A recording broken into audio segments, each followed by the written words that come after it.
Welcome, everybody, to Wrestling and Everything, Coast to Coast, with your hosts, Buddy Sotelo and Evan Ginsberg. Hey, so buddy. Take it away, Evan.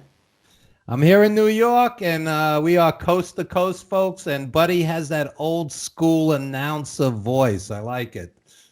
It runs in the family. My brother also was a wrestling announcer. That was his way of getting involved in the gig. He would be a wrestling announcer for Pro Wrestling Iron and California Championship Wrestling. Oh, there you go.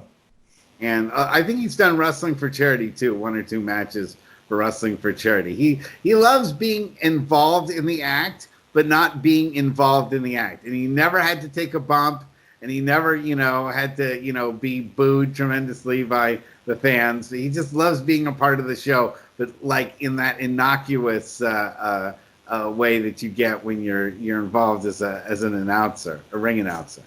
There you go. It's like, did you ever know anyone that like was the official like bell ringer or something like that, or timekeeper? I've known every possible role there is to play in pro wrestling, from the vendors to the I don't know if it's polite, the rats, etc., so on. Every possible role in wrestling. Yeah, I know. Well, it's a big statement, and I think every wrestler can attest to this, is whether you're there to fold chairs or not at the end of the show. There's sort of that, there's the guys who leave early and, go home early, and sometimes legitimately they've got to get home or whatever. And then there's the guys that stay to fold the chairs away and to put the tables back and to put the arena back in place for the indie shows. Right. Those are the guys that go somewhere. Those are the guys that usually make it, somewhere. And I can tell you, I've broken tables down and put chairs away with Johnny Morrison. Wow. I've done it with Samoa Joe and Frankie Kazarian and Christopher Daniels. And, the list goes on and on. A guy who is going by the name of Brian Danielson for a while. Yeah. He was the head trainer at All Pro Wrestling, which is another story for another day. The whole downfall of APW and then the birth of Pro Wrestling Iron is a fascinating story that I definitely want to use this show as a way to tell that story to a lot of people that don't know about it outside of California. So I think your New York friends will find the story of what happened with All Pro Wrestling is a very fascinating one. And, over the coming weeks, I'd like to, give bits and pieces of it to help fill in the color of what life was like in an indie fed like APW. There you go. So meanwhile, how are you surviving the Apocalypse Week 2? I'm absolutely miserable. Absolutely miserable. Well, how is that now? Is this your normal miserable, or are you miserable plus? There's no gym, there's no movie theater, there's no diner, there's no Tai Chi center. I practice Tai Chi like the old Asian women and men, and I'm kind of like imprisoned. So yeah. It is different. I live in the suburbs, and my house actually has a pretty large capacity area. Plus, in my business as a computer consultant, I'm still considered an essential employee, in that sense that if people's businesses need their computers to function, they need me out there. So it is a little different out here. I don't see the intense people are certainly sheltered in place, but there's still a lot of people roaming around. Oh yeah, you go down to the supermarket and get what you need, and it's just people have this look of sheer fear on their face, and it's just not a happy time. So hopefully this will blow over.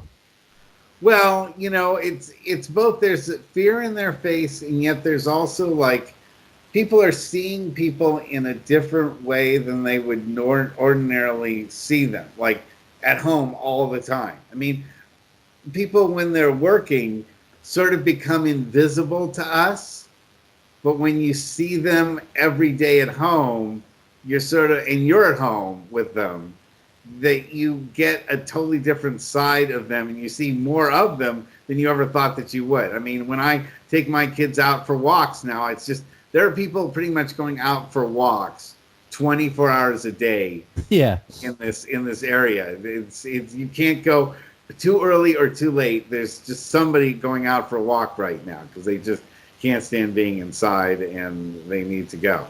Familiarity breeds contempt. Or COVID, one of the two. Oh, man. So, yes.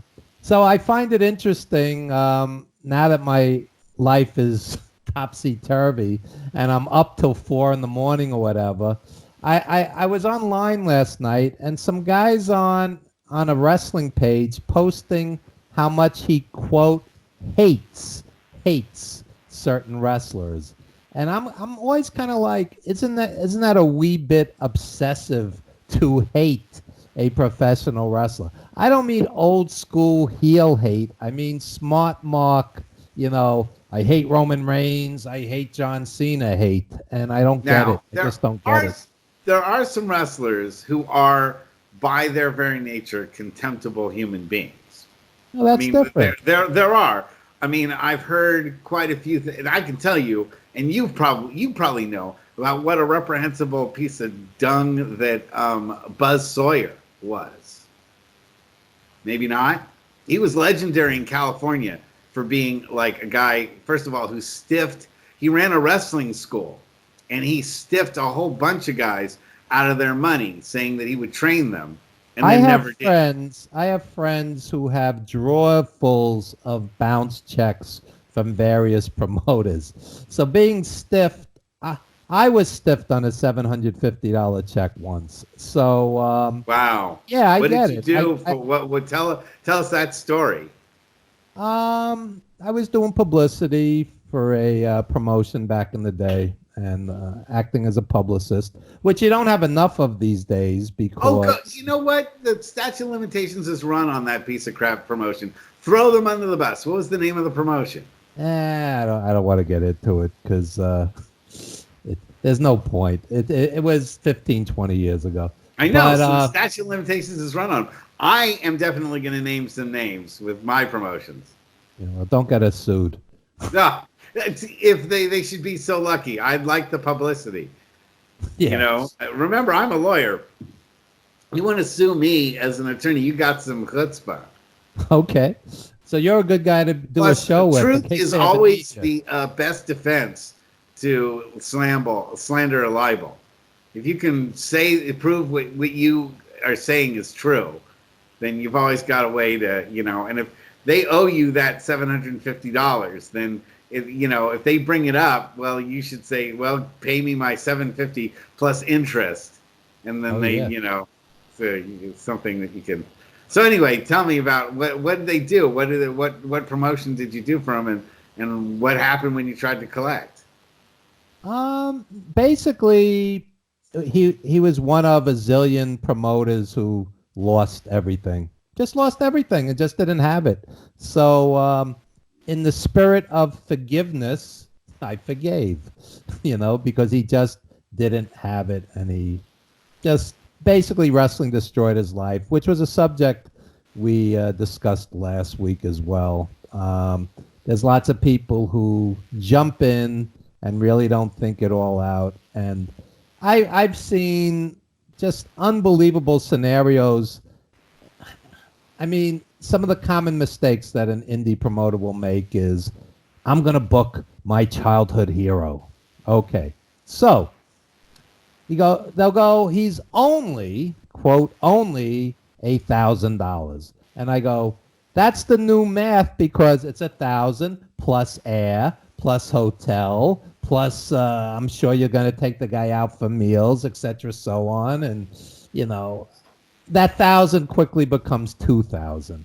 Okay. or it's not their favorite hero, it's who's hot at the moment. You want to That get too. the hottest indie star. And I've definitely seen promotions go and spend money. I worked on a card that had the Young Bucks on it before they became big time guys, but they were on their way up.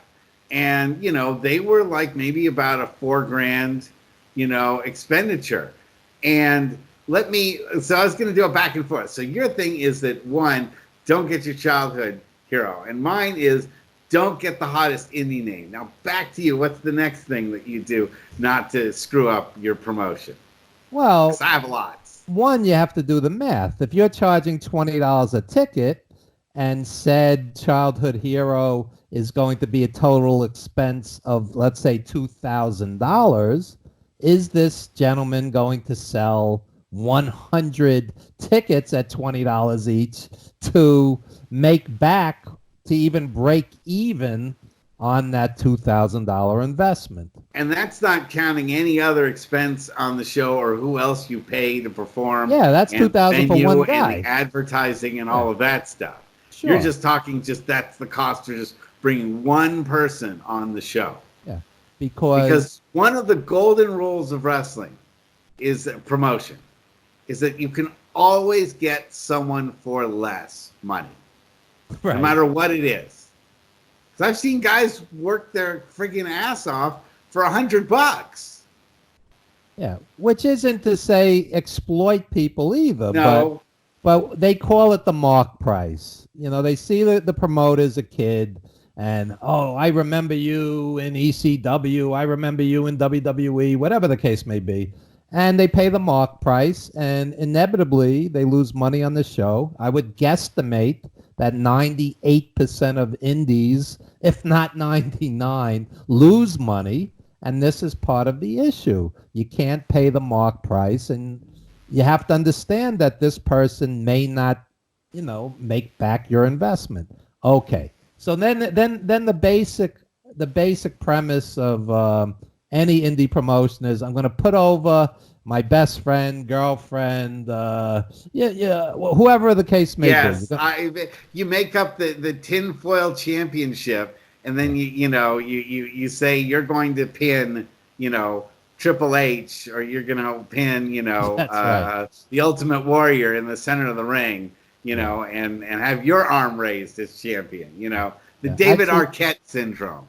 Yeah, I've seen plenty of promoters who held their own championships, and they're like, throw me through the table, and inevitably, again, I said it last week, and I don't want to be overly repetitive, but I've seen promoters end up in welfare hotels, losing. Sure. If they weren't put in the hospital first from being thrown through the table and not knowing anything about what they were doing in the ring, first of all. I had a promoter once proudly say to me, Evan, I lost money on 18 out of 20 shows, but I'm going to keep going. And part of me is like, okay, but the other part of me is like, are you crazy? It's like a gambler mentality. It's that same sort of thing that, like, I'm going to roll the dice, and this time it's going to be the one that wins me the jackpot. And this time it's also because when you are a promoter, you get into that king syndrome. Like, you're in charge, because you're throwing your money around.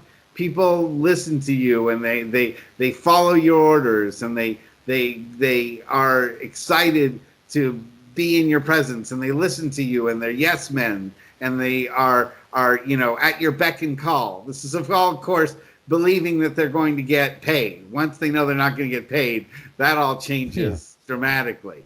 But because I saw that hanging around Roland Alexander a lot, and being his attorney, I was able to see how he was treated by other people. And then here's one thing for indie promoters. I don't want to just there's a bigger thing there, and I want to talk about promoters being dream makers and how that works, but that's not this conversation. It's one we should put a pin in, because I want to talk about it in the future. Sure. Because of where promoters are, and when you run your own fed, what it's like to unite people with their dreams or to cut them off from it is a different conversation than this. But I would say this: one thing that you do, that there's a guy here in the Bay Area who has run a lot of successful feds, has run his fed for a while and made a lot of money doing it, and that's a guy named Kirk White.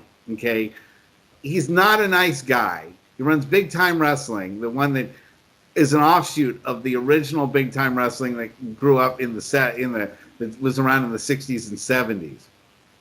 But he, or at least has a direct lineage to it.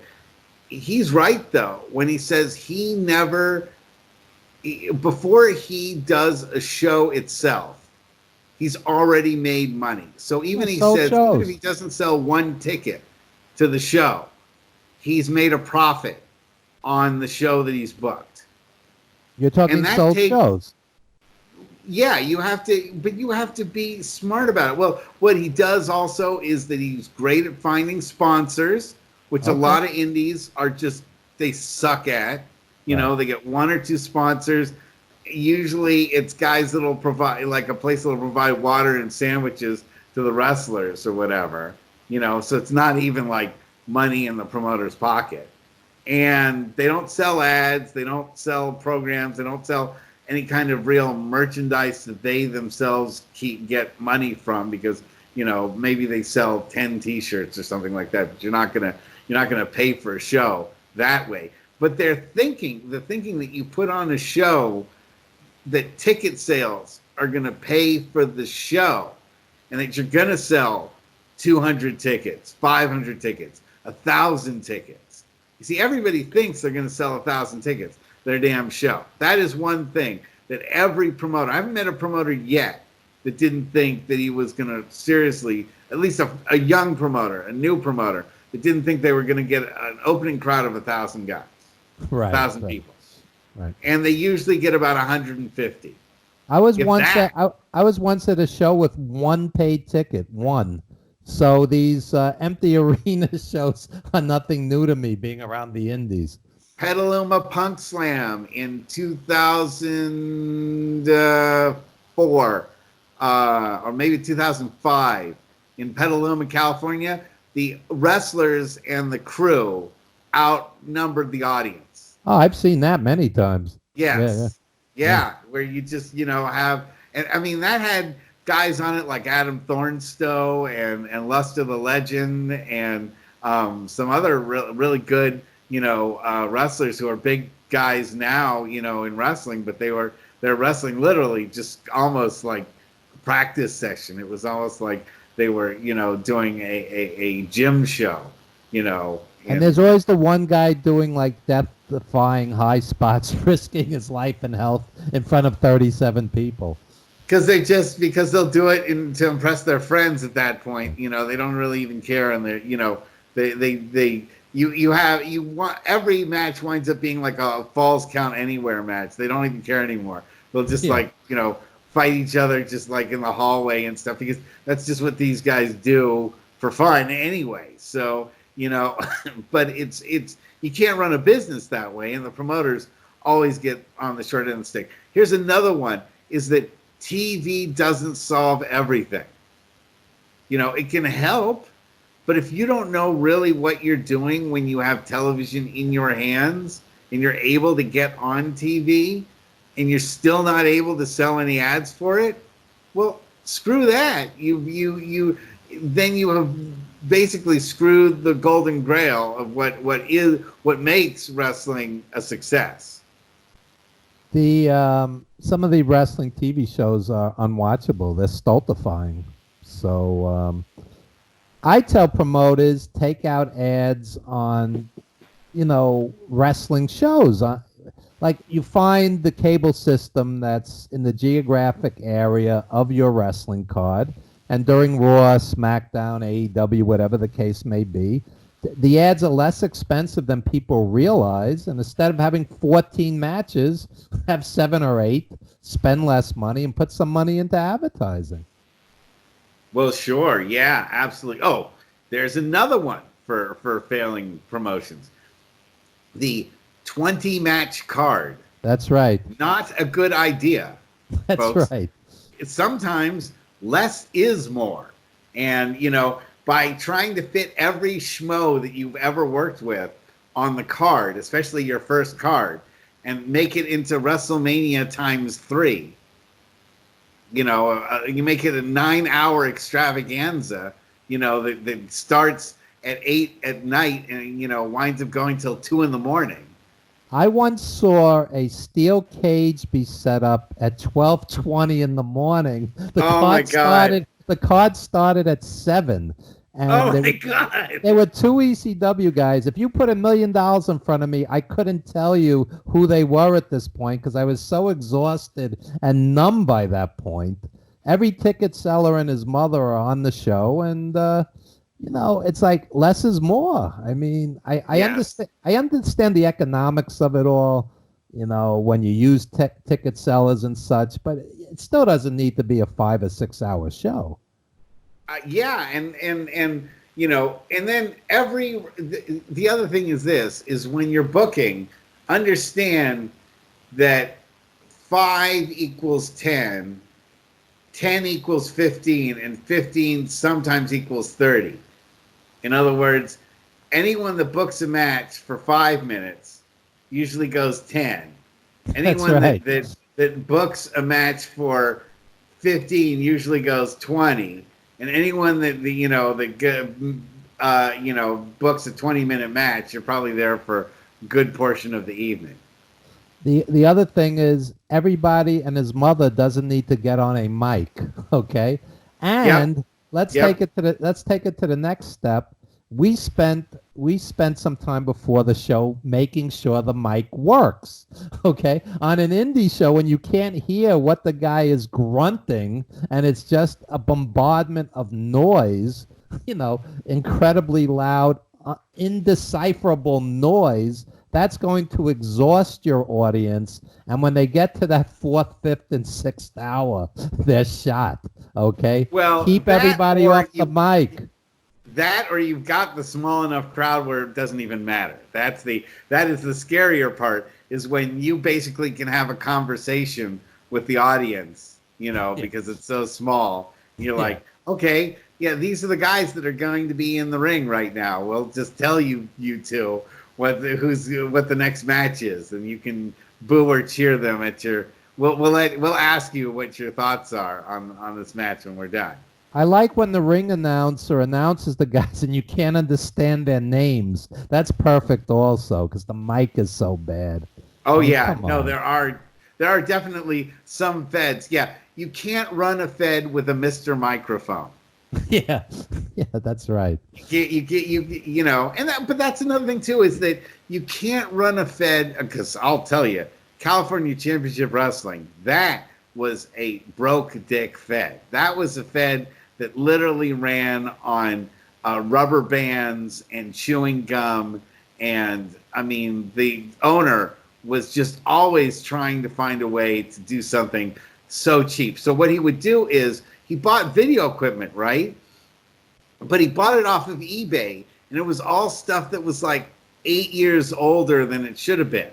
So the quality of I will admit, what we're doing here is hardly high tech or anything like that. So this isn't going to win any kind of Emmy Awards. That's right. But he was, trying to make it into like a serious fed, a real big deal. In fact, we were the first federation in Northern California to be on Comcast's On Demand channel on their wrestling thing. Because we just somehow lucked into like them needing programming, and they were testing out like this thing called kind of like a community television type thing. So we were able to slide in on it. But our show was horrible. It was. If you think any of this, if you viewers think any of this stuff looks dark, I mean, my God, this looked like we were filming inside like a coal mine with like flashlights. It was just really, and we, with the editing was just done with the most basic, Atari 800 type computer like stuff, and it really, it made the stuff that you would see like in global wrestling look like it was made by Steven Spielberg or something like that. It was just really horrible. But we had a captive audience. We actually got thousands of views. Wow. And we weren't able to turn that into something that became a marketable product. And before you know it, poof, we were gone like all the other feds, dust in the wind. Like the 98% that I mentioned prior.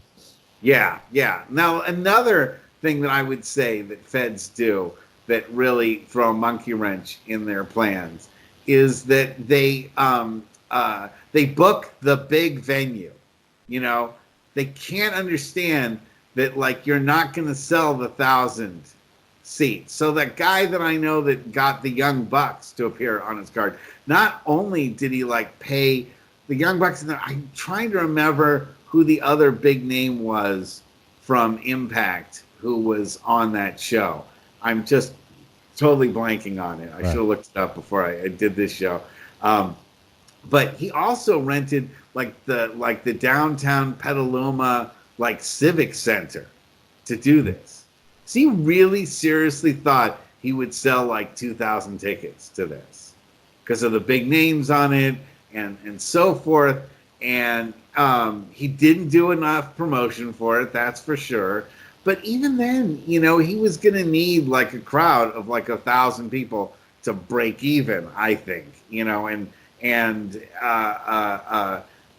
when the show happened, he got maybe about 300 to 400 people, which for an indie show is good, but that place was cavernous. I mean, it holds like about 2,000. So the 400 people that were there made it seem like there was absolutely nothing going on at all. Meanwhile, when I was with California Championship Wrestling, we did shows in the middle of California in a place called Newman. But we were able to paper and flyer enough places locally because it was such a small town and get the word around to everyone that this show was happening.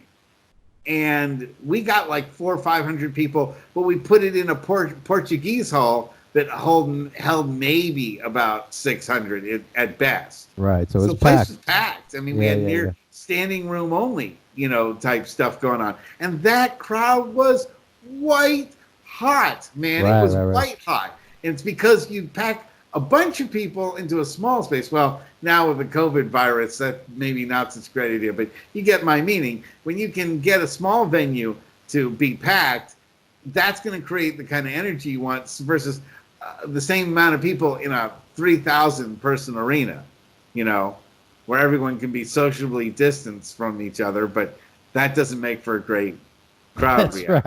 That's right. I don't know. It's gonna be. My friend and I were talking last night about like, when is it gonna be okay? When are you gonna feel okay to be part of a big crowd again? I was at the Barclays for boxing maybe 3 weeks ago. There were 9,000 people there. But nobody was really talking about this as certainly not our politicians. So, we thought it was okay. But in the future, I mean, yeah. When do you think you're going to say, you know what, I don't mind going hanging out at a concert?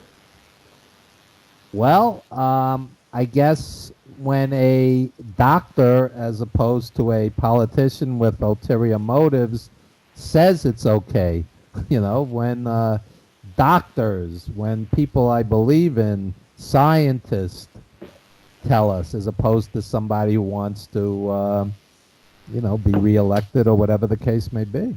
I understand, but like none of them are ever going to say on your mark, get set, oh, okay, now you can go back to, they're not going to look at their watches and say in 38 seconds, we're all going to be able to go back to normal. I mean, some are going to say, now you're safe. Others are going to say, wait 18 months and never leave your home. And, don't even order things from the outside and spray all your mail with bleach and well, you in spite of what goes on today in social media where America is totally divided, there are bastions of, journalism. If the New York Times, for example, gives statistics that at some point the virus has been vanquished to some degree, and the statistics indicate that it's much, much, much safer, then you consider, getting back to some kind of normal. But I'm not going to But do it what will because be normal at politicians that tell stage? us. You see, what will be normal at that stage? We've now gotten to the different normal where we're all afraid to, stand within 6 feet of each other, and we're walking around with face masks everywhere, and washing our hands 18 times a day. Yeah. So the normal quote unquote part of it has already changed. Like, people are saying, like, no one's ever going to shake a hand again. No one's ever going to hug someone that they don't know ever again. Or you've got to have like a giant bandana on your forehead that says, like, I just was tested for COVID-19 20 minutes ago. So, I'm okay. Taking the fear out of it, and I am not a doctor or a scientist, obviously. At some point, I'm even worse. I'm a lawyer. Okay, at some point, officials are going to decide it's safe or relatively safe for your kids to go back to school. And yet they're going to have to really convince people. And they're going to have to provide scientific fact. They're going to have to provide statistics. They're going to have to show that these numbers are radically better before they put kids in danger. So I think that's well. There were a lot of schools that really held out from putting kids back in school, or to take them out of school. There were a number of districts that waited, maybe 2 weeks longer or 3 weeks longer than other schools to pull their kids. And even my school waited, I think, about 3 days, kind of longer than other schools to take my kids out. Then again, it's not really children that are the ones that are suffering the most from this disease. Right. It's older shits. They're talking about seniors. Like, what do you do with the seniors who are supposed to graduate, move on in their life? How do you handle that situation? This is really uncharted territory, and you're going to really need a consensus of qualified medical and scientific experts, as opposed to people that have a vested interest in things getting back to normal. I mean, you're really going to have people that you trust. I mean, you have kids. I don't have kids. You want your kids to be safe once they go back to school. Yes. Well, and I don't want them bringing something back that can kill us. That's right. Don't kill mom and dad. Yeah, that's even, it's weird how many people are asymptomatic. That might be one of the toughest things about this virus, is that there's so many people that carry it that look and act perfectly fine. And you have no idea. I mean, I could be carrying it right now as I'm speaking. I don't know. Well, it's good we're 3,000 miles apart, coast to coast, then. Yeah, exactly. But I mean, don't breathe so close into the computer. Exactly. Well, if anyone knows something at least about computer viruses, it's me. But when it comes to the human virus, that's certainly not my specialty. So let's see other tips that we can come up with for promoters. I think the big venue is it's going to be weird when promoters are going to feel like it's time to have an indie show and everyone gather. I mean, it's hard enough to get people to come to an indie show anyway. Now that people are afraid of crowds, and maybe for quite a long time. I mean, people will come back for the WrestleManias and the Super Bowls of the world and the NBA stuff, and baseball, but they may not come back for indie stuff, or will they? That's a really good question to ask. They're worried about movie theaters coming back. Yeah. They're talking about letting people in for free once this slows down, this virus, because people are going to get so used to streaming and watching at home. I mean, movie theaters were suffering already, except for like a big hit like Star Wars or whatever the case may be. So who's to say people are going to want to sit in the movie theater with hundreds of people? Well, that's kind of an interesting side thing. I didn't complete it in one shot, so I'm still working on it. But I started watching the Irishman. Okay. I haven't You seen it know, yet. oh, you haven't? Okay, No. you of all people would probably love it because it's all set in New York in like the 40s and 50s and You can't go 60s. wrong with Okay. Scorsese and Pacino and De Niro. Everybody says it's great, but I just haven't seen it yet. No, it's but it reminds me of just the fact that Netflix is the one that made it. It's not really a movie, Right, right. but every bit of it is as good as any movie you'd see from fill in the blank, from 21st Century Fox or from from Lighthouse Pictures or whatever, any of the other major movie production houses. Oh That yeah, Netflix, there's yeah, tremendous films on Netflix and Amazon. I still like the experience of going to a movie theater and you know, just it's a communal experience. It'll never get old for me. It's not the same sitting in your living room watching something. It's just not. on the other hand, to be Safer. honest with you, the amount of movies my kids have seen on video or on TV here way outweighs the number of movies they've seen in the theater. It's a different So, generation. When I yeah, was a kid, the we go next to the movies generation every isn't week. as, yeah, I mean, when theaters are really kind of going out of style, and now you have Out of just people business. too afraid of being associated in crowds. What that's going to do to things like wrestling, what that's going to do to things like, where crowds make the event. Because you got to admit, watching wrestling with the empty arenas right now, Awful.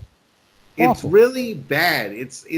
And I'm not trying to say that it's not, these people don't have a right to pursue their occupation and their business and all that. I get all that. But the problem is that just wrestling does need the crowd to build on what it does. To read a crowd. Let me play devil's advocate. Okay, Okay. so it's WWE. Okay, World Wrestling Entertainment. Okay, so why don't they use this as an opportunity to you know cut interesting promos, cut interesting interviews, cut interesting skits, cut. I mean, why does They it haven't cut only an have to be interesting wrestling? skit. They haven't What's- cut an the reason why they aren't cutting an interesting skit is because they can't. They lack the ability to. Okay, but I'm Yeah, just saying. sadly.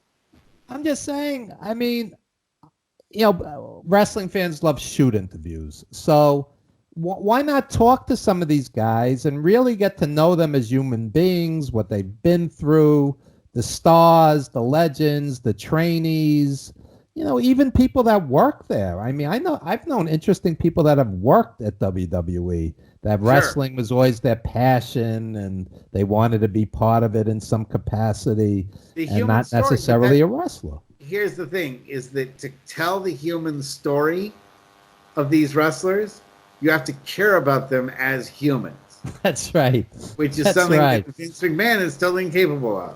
He's not capable of seeing these people as human beings. He sees them forever as cartoon characters. It's still in Vince McMahon's mind. It's still 1983 or 1987. Nothing has changed from that point onward. And hey, I have my fond memories of 87 and 83 and all of that stuff and the gimmick-based wrestling and all that other stuff. And there's times where it's fun. I mean, I like Luchasaurus. I like Evil Uno. I mean, I love the Question Mark. There's no question about that. I am as big a fan of the Question Mark as you'll probably find. There you go. I think it's great. The woman that keeps walking across the camera is my wife, for those who are wondering. Special cameo. That's We right. have a special cameo appearance. My daughter's behind me, but I told her to stay out of the frame, or Okay. she'd be grounded. So My she's my wife is roaming around the one-bedroom apartment. Space is limited. Well, yeah, what So are you going to do with that? Yeah, I know. It's like hang out the window. You saw that article that I sent you where like some New Yorker was singing and singing and singing, and just the whole neighborhood told him to shut up. the best thing I saw was Michael Rappaport, the actor, do a promo, and it's you have to pull this up on YouTube. It's the funniest PSA I've ever seen.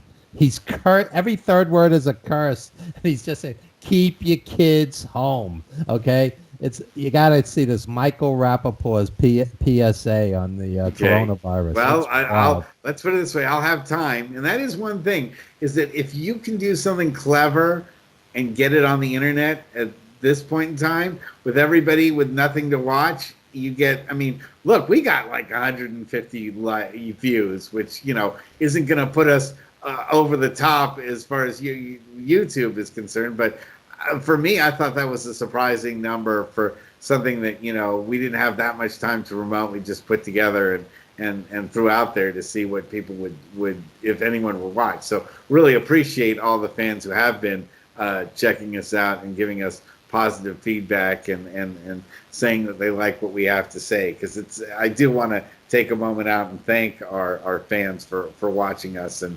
I'm having a lot of fun. I mean, I think it's a fun thing to do, to put this show together, and I look forward to it because we have nothing better to do on a Friday night here. Watch us, because we have nothing better to do. So we kind of painted a negative picture of the Indies. Let me say the other side of it. Instead of spending hundreds, if not thousands of dollars to go to a WWE show, for $10 or $15 or $20, you're right on top of the action. You will meet the wrestlers. You will get autographs. You will take pictures with them. You'll have a chance to have conversations with them. At the Sacred Elks Lodge on Queens Boulevard, where ECW ran, there's a bar in the back, and you literally could sit and drink and like hang out with everybody, and it's a great experience. You're not going to get that experience at a big arena show, with a $1 billion corporation. So there's a lot of pluses also. And every so often, you will see great wrestling, guys on the way up, guys who are going to make it. And I'm jaded, man. I've been watching wrestling since 1972. I've been attending since 1974. And every so often, I'll just see some kid. I'll go, this kid's got it. This kid's got it. He's going to make it. And who is the one that you would say you saw ahead of time and say this guy's going to go somewhere, and then he went somewhere? Who is the guy that comes to mind, believe it or not, is Cactus Jack. I mean, Mick Foley, because he was so unique, so over the top, charismatic, and it was Cactus Jack Manson. Cactus Jack Manson, yeah. This guy was getting $50 paydays and sleeping in cars, and I was one of the first people to interview him and write, this guy's going to be something, and it's exactly the way I called it. And I knew Low-Key and Homicide when they were kids out of the doghouse in Jamaica, Queens, and I said, these guys are special. These guys are artists. I mean, these guys are technicians, and they both had stellar careers. They've worked all around the world, and sometimes you just see somebody and you go, they're special. And a lot of times I get very tired. I'm like, how many guys do you need with the same,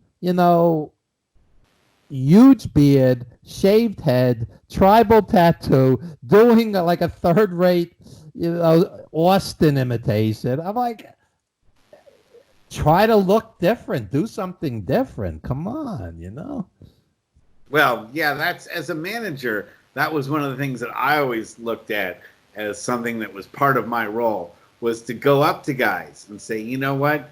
Basically, you're woefully generic, and you need something to set you apart from the rest of the crowd. And, we work on things together to come up with gimmicks and some idea of something to do that, was part of their, things they admired as kids, stuff that they really enjoyed as wrestling, what things that would then motivate them to sort of want to emulate, because nothing in wrestling is new, not since like Gorgeous George or whatever. I mean, you have your brawler types, you have your martial arts types, you have your technical types, and you kind of work your way from there.